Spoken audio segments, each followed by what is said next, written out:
വാർത്തകൾ തുടരുന്നു. ഏറ്റവും പ്രധാനപ്പെട്ട ഒരു വാർത്തയിലേക്കാണ്. ശബരിമല സ്വർണ്ണ കവർച്ചാ കേസിൽ ഒന്നാം പ്രതി ഉണ്ണികൃഷ്ണൻ പോറ്റിക്ക് ജാമ്യം. ദ്വാരപാലക കേസിലാണ് ജാമ്യം ലഭിച്ചിരിക്കുന്നത്. കട്ടിളപ്പാളി കേസിൽ ഉണ്ണികൃഷ്ണൻ പോറ്റി ജയിലിൽ തുടരും. വിവരങ്ങളുമായി പ്രസാദ് കാളിദാസൻ ചേരുന്നു. കാളിദാസ്, ഇപ്പോൾ ദ്വാരപാലക കേസിലാണ് ഉണ്ണികൃഷ്ണൻ പോറ്റിക്ക് ജാമ്യം അനുവദിച്ചിരിക്കുന്നത്. കൂടുതൽ വിവരങ്ങൾ എന്തൊക്കെയാണ്? ശബരിമലയിലെ പ്രായോജകൻ അല്ലെങ്കിൽ ശബരിമല സ്വർണ്ണ കവർച്ചാ കേസിലെ ഏറ്റവും പ്രധാനപ്പെട്ട പ്രതിയായ പ്രായോജകൻ ഉണ്ണികൃഷ്ണൻ പോറ്റിക്കെതിരെ 2 കേസുകളാണ് നിലവിലുള്ളത്. അത് ഒന്ന് ദ്വാരപാലക ശില്പത്തിലെ സ്വർണം മോഷ്ടിച്ച സംഭവവുമായി ബന്ധപ്പെട്ട കേസും അതോടൊപ്പം രണ്ടാമത്തെ കേസെന്നുള്ളത് കട്ടിളപ്പാളിയിലെ സ്വർണം മോഷ്ടിച്ചതുമായി ബന്ധപ്പെട്ട കേസുമാണ്.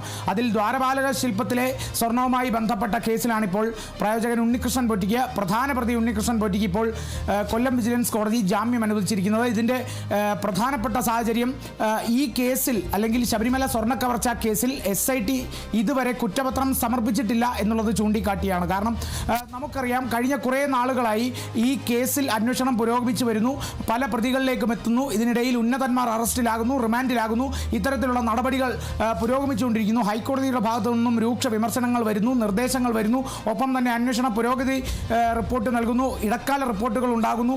അത്തരത്തിലുള്ള ആ സാഹചര്യങ്ങളൊക്കെ കടന്ന് ഇപ്പോൾ ഉണ്ണികൃഷ്ണൻ പോറ്റിയെ അറസ്റ്റ് ചെയ്തിട്ട്, അല്ലെങ്കിൽ ഈ ഒരു സംഭവത്തിൽ ഉണ്ണികൃഷ്ണൻ പോറ്റിയെ അറസ്റ്റ് ചെയ്തിട്ട് 90 ദിവസം കഴിയുകയാണ്.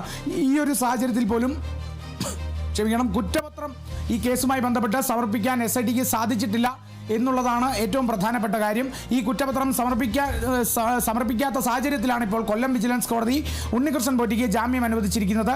ഒപ്പം തന്നെ നമുക്ക് ഈ SIT വൃത്തങ്ങളിൽ നിന്ന് ലഭിച്ച സൂചനകൾക്കനുസരിച്ച് ഫെബ്രുവരി 3 മുമ്പ് ഇവർ കുറ്റപത്രം സമർപ്പിക്കുമെന്നുള്ളതാണ് നമുക്ക് ലഭിച്ചിരുന്ന വിവരങ്ങൾ. അത്തരത്തിലാണ് അവ്യക്തമായ സൂചനകൾ ലഭിച്ചിരുന്നത്.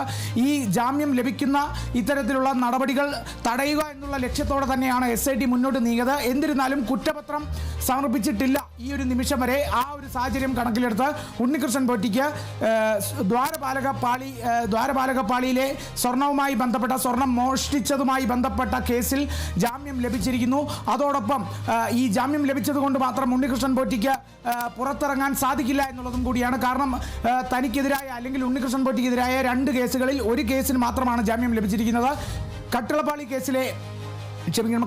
കേസിൽ ഇപ്പോഴും ജയിലിൽ തുടരേണ്ടി വരും, അല്ലെങ്കിൽ ആ കേസിൽ ജാമ്യം അനുവദിച്ചിട്ടില്ല, ആ കേസ് പരിഗണിച്ചിട്ടില്ല എന്നുള്ളതും കൂടിയാണ് മനസ്സിലാക്കുന്നത്. അതുകൊണ്ട് തന്നെ ഉണ്ണികൃഷ്ണൻ പോറ്റിക്ക് ജയിലിൽ തുടരേണ്ടി വരും എന്നുള്ളതും കൂടിയാണ്. അതോടൊപ്പം കൂട്ടിച്ചേർക്കാനുള്ളത്, ഈ കട്ടിളപ്പാളി കേസുമായി ബന്ധപ്പെട്ടും കുറ്റപത്രം സമർപ്പിച്ചിട്ടില്ല എന്നുള്ളതാണ്.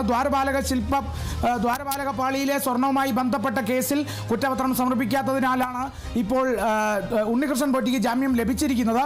അതേസമയം കട്ടിളപ്പാളി കേസിൽ ഈ നടപടി ഉണ്ടാകാത്തത് കൊണ്ട് തന്നെ ജയിലിൽ തുടരുമെന്നുള്ളതും കൂടിയാണ് നിലവിലെ സാഹചര്യം.